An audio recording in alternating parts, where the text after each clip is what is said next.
tell the evolution of tribal governments throughout the history of the state of California, even before it was the state of California. No, I think this is great that all the Indian people have come together as a community. What we have here is an idea that we brought to the member tribes about 4 to 5 months ago now. And we thought it was a good idea to be able to put together a Native American exhibit so where we could show Native American timelines from where tribes were going quite a few years back and coming up to date in terms of being able to convey the Indian message to the California people that visit the state capitol. I think it's a historical event to when the information that's actually being portrayed here in the state capitol is brought by the California Indian people.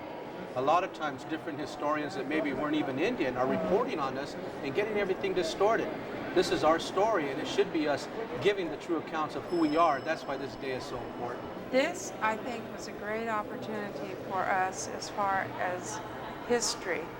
I don't recall at any other time when we've had an opportunity to display what happened with the Indian people in California.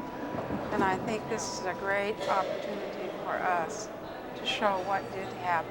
This is one of the greatest things that's happened here, that all the tribes in California came together to participate and submit their documents and whatever they have to offer, pictures. Because most people don't know about California Indians. And whatever you can do, what little you can do in the way of exhibits is fine. I mean, and if this is the first time, I say that's great. Maybe it's a first step. I like the way the timeline is set up. Each decade, something happened to the Indian people. I think that it shows how resourceful Indian people were and their survival capabilities.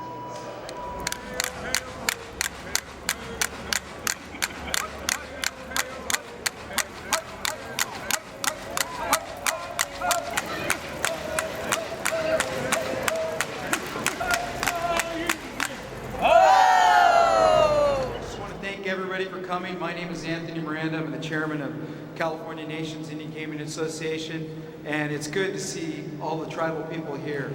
I want to thank all the tribal leaders for traveling here. Take a look at our history. We have a rich history, the evolution of tribal governments before California was even a state, and it's really something to be recognized and to be here in the Rotunda and recognized as tribes and as governments. I also want to thank all the legislators.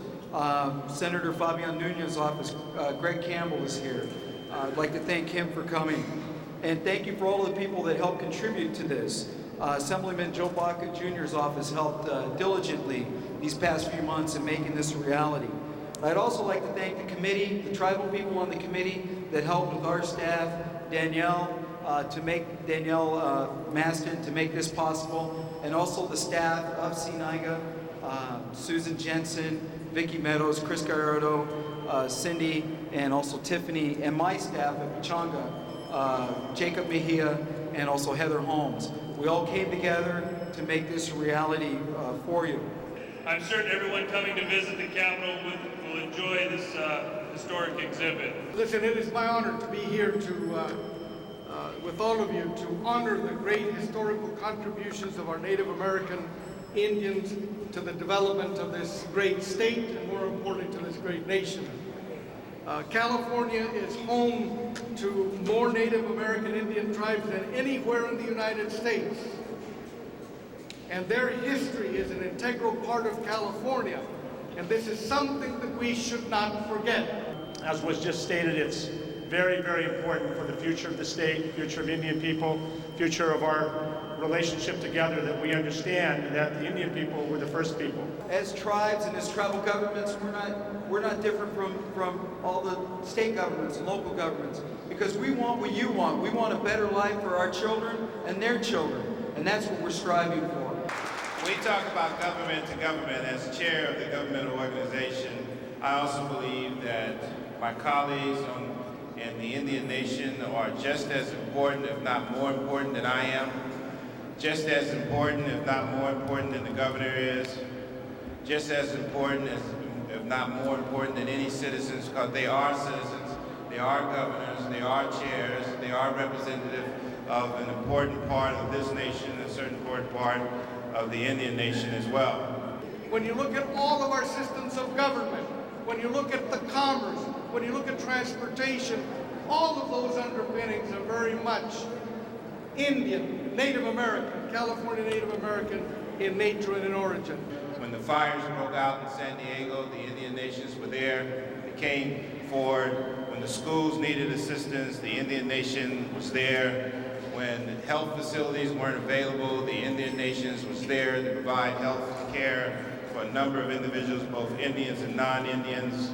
When we had situations where unemployment was running rampantly in many communities, Indian Gaming stepped up to the plate and provided employment opportunities.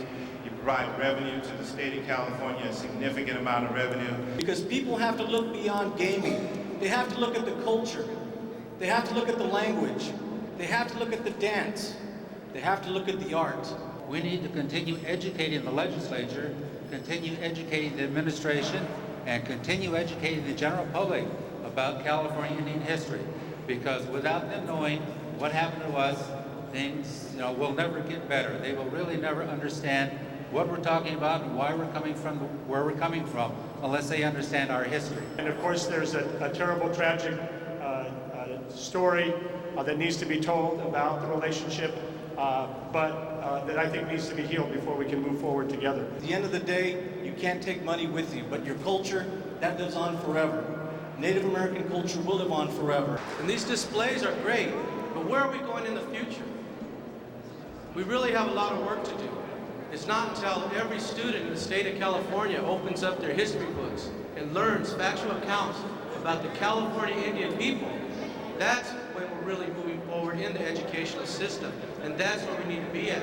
What's really fills my heart with joy is to see, the children here, the future generations, the future tribal leaders, and also our elders here to partake and participate in this event.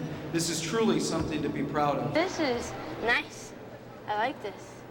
That our caucus will honor and respect and defend and protect the sovereignty and the self-determination of our Native American brothers and sisters.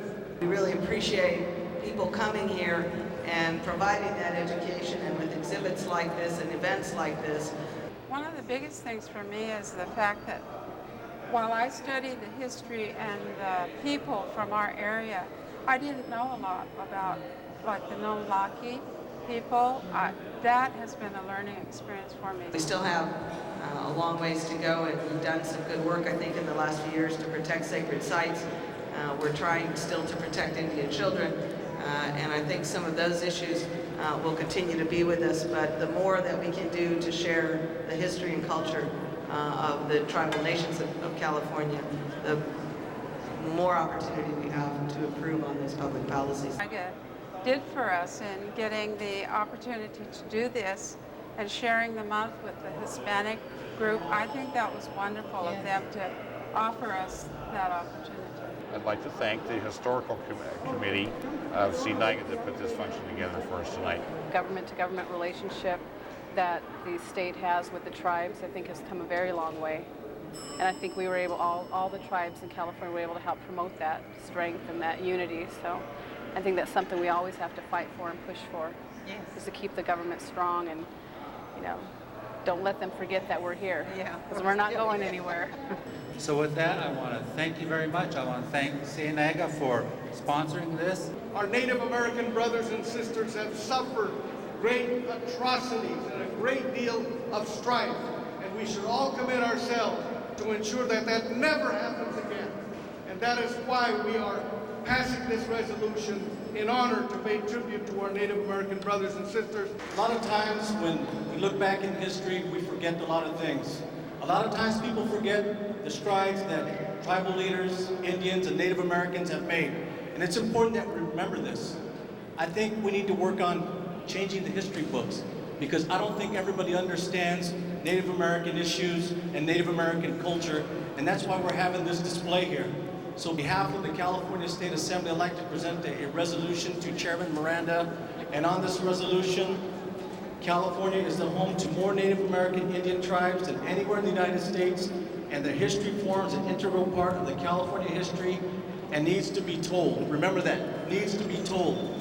And there's 107 federally recognized tribes. I'd like to present this to Chairman Miranda and thank you for all your help and thank you for the great things you do for this great state. Thank you, Chairman.